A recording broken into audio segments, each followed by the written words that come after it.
Температури над 40 степени Целзиусови, потоа нагло, јас ќе кажам слободно, не разладување, туку заладување, бидејќи од 41 степен Целзиусов да дојдеме на температури некаде до 30 степени Целзиусови и не е толку баш добро, посебно за луѓето кои што имаат здравствени проблеми. Сето ова носи несоници, замор, главоболки, телото не секогаш успева да се прилагоди на вакви екстреми.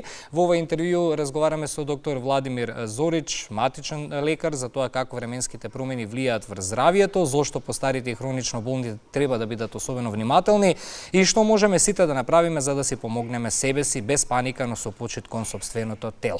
Докторе, добро утро и добре ни дојдовте. Добро утро. Не се функционира на топло време, тоа е така. И навистина имаме проблеми. Еве, на пример, јас кога ми е топло не можам многу добро да се искажам. Некако чувствувам во градите како некое затегнување. Најверојатно и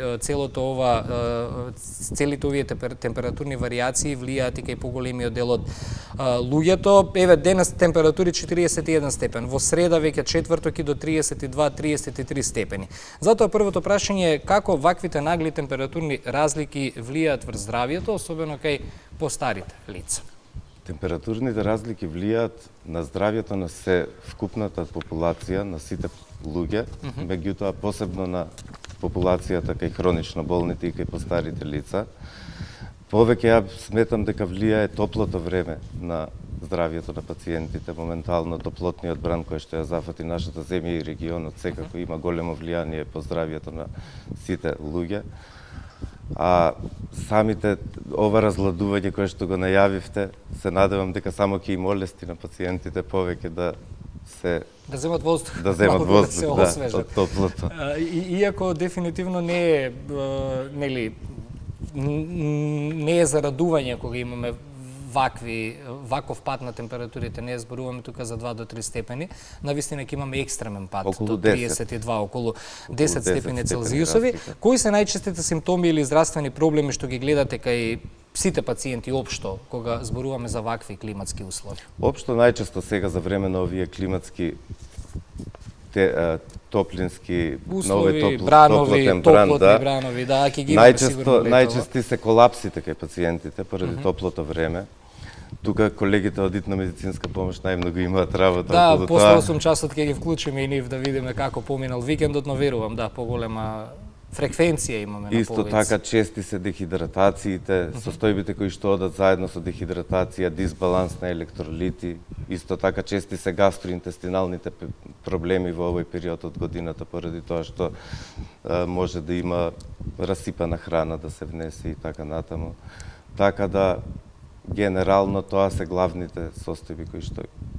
А дали некои од пациентите, например, како оние со висок крвен притисок, дијабетес, срцеви заболувања, односно хронично болните пациенти, треба да внимаваат на нешто повеќе во овој период кога вака ни се менува времето? Хронично болните пациенти посебно треба да внимаваат, како што се кардиоваскуларните болни, бубрежно болните пациенти, пациентите со дијабет, исто така тука се онколошките пациенти, бремените жени, за кои што треба да се применуваат мерките кои што ги препорачува и државата и институциите, да се избегнува одење надвор помеѓу 11 и 17 часот. Јас мислам дека веќе од 10 до 18 веќе Бога ми, веќе ако доаѓав навака, веќе е топло. Да, веќе вака рано наутро е топло. Така да, посебно тие пациенти треба да внимаваат и да се применуваат мерките за нив. За нив, така. Сега исто така едно од најчесто поставаните прашања во овој период, што е со лековите, треба ли да се менува дозата или ритамот на терапијата во лето, особено кои оние пациенти што земаат повеќе лекови, го добивате ли ова прашање од вашите пациенти? Многу често има потреба од промена на дозите во лекарствата, затоа што во лето, да речеме, кај пациентите кои што имаат висок крвен притисок, доаѓа поради временските прилики до намалување на притисокот и од самото топло, и тука мора да се влијае со регулирање на дозите. Исто и кај други состојби, негде треба и да се зголемат дозите. Меѓутоа, препорачувам тоа никогаш да не се прави на своја рака, секогаш пациентите да се консултираат со своите лекари кои што им ги имаат ординирано тие лекарства, за да не дојдат до грешки. Така. Како да знаеме, нели според она како се чувствуваме, дека е до времето и до високите температури, а кога навистина треба да се загрижиме и ајде можеби не да побараме лекарска помош, туку барем да се консултираме со нашиот матичен лекар, бидејќи многумина од нас, посебно кога се помлади, колку и да имаат мачнини од топлото време, ќе кажат, до времето ќе ми помине. Колку и да се повторува тоа, не бараат лекарска помош. Кога треба да знаеме?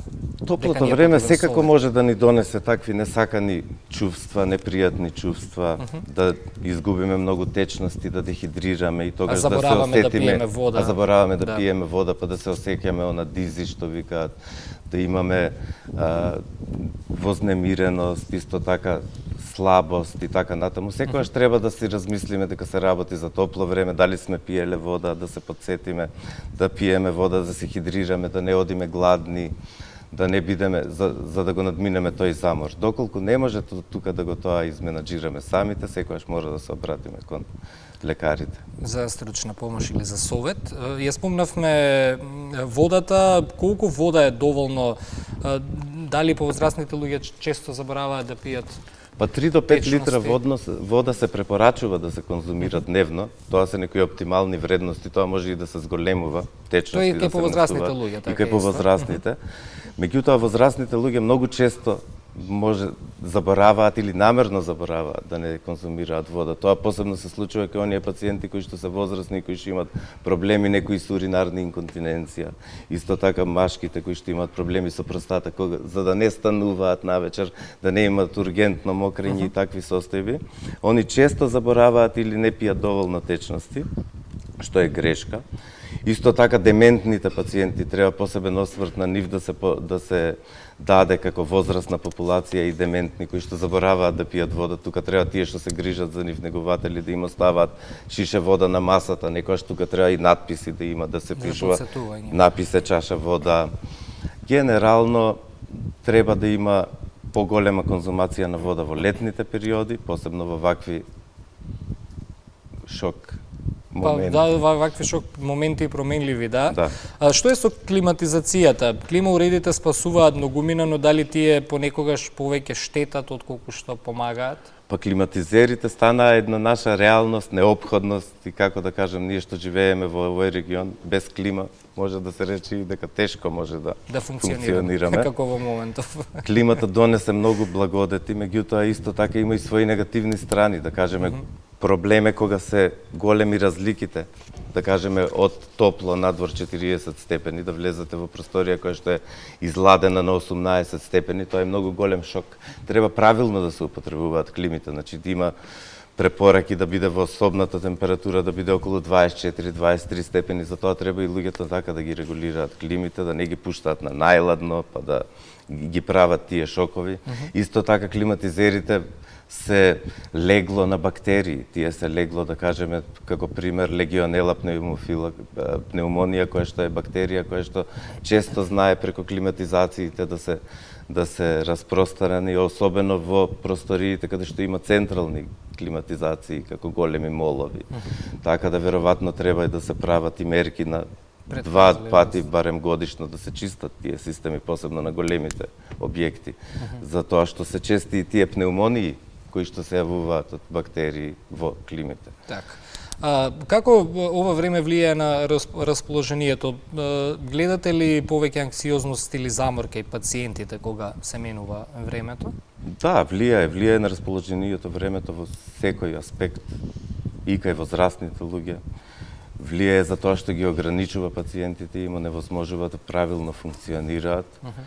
И анксиозноста знае да биде честа кај во овие периоди кај пациентите. Така да времето влијае од многу аспекти кај пациентите. Има пациенти кои што се метеоропати, кои што многу зависат од тоа. Од времето, така е. Совет за родителите, како да ги заштитат своите деца од овие нагли температурни промени, што најмногу се советуваат и родителите со вас? Многу е важно децата сега се на распуст, децата треба да сакаат базени сега. Не знаат децата за заштита од сонце од 11 до 17 часот и ние кога сме биле млади не сме ни знаеле дека постојат препораки. Така, не сме ни знаеле, сме се заборавале надвор, ако некој не потсети да се вратиме. Така да генерално децата не чувствуваат такви нема таков сенс и затоа треба ние да влијаеме да не излегуваат и тие надвор, затоа што одат на базени, тука може да добијат сунчаници, може да добијат алергии од сонце. Сонцето е многу јако, УВ-зраците се доста јаки во овој период, изгореници и така натаму. Значи родителите мора да внимаваат на тоа колку децата им се надвор, пошто тие играат, се потат, треба да се хидрираат, обавезно да ги праќаат децата барем со шише вода во термос, која што нема да се стопли и ќе може подолго време да ја користат во текот на денот кога се надвор. Така. И сосема за крај, што би им препорачале на сите од млади до повозрастни, од младо до старо, ајде народски да кажам, ние ги споменавме во прашањата и повозрастните, и хронично болните лица, еве сега и децата. Како сите да се справиме со летните промени без да го загрозиме здравието и дали е тоа всушност можно? Ние споменавме пред се дека се пие многу течности. Водата е на прво место. Водата е на прво идеална, место. верувам, овој период. Лубеницата да се избегнуваат благи сокови за сладувачи, да се избегнуваат алкохолни пијалоци во овој период за разладување, што е нереално да се Премногу кафе, најверојатно исто. Исто така, поради така, премногу. Зависи за кого е премногу. Ја погледнав чашава тука во студио, но ова ми е само едно наутро, но дефинитивно треба и да се го слушаме најверојатно организмот. Јас порано ако сум пил по 2-3 кафиња на ден, со ваква утринска доза, сега едноставно организмот не ти бара на овие високи температури. Да, и може да ти предизвика тахикардија, која што иде заедно со топлата температура, така да самиот организам, добро кажам, Да си го слушаме. Треба да си го слушаме ние организмот. Се препорачува луѓето да облекуваат лесна облека со светли бои, да носат капи, да носат УВ заштита очила за сонце и да користат УВ креми. УВ кремите треба можеби да се користат и во пролет, и во лето, и во есен, и во зима. На сите оние делови од кожата кои што се изложени на сонце. Тоа е нешто што кај нас статистички имам видено дека не се користи баш како на Ние запад. сме си навикнати само за наодмор.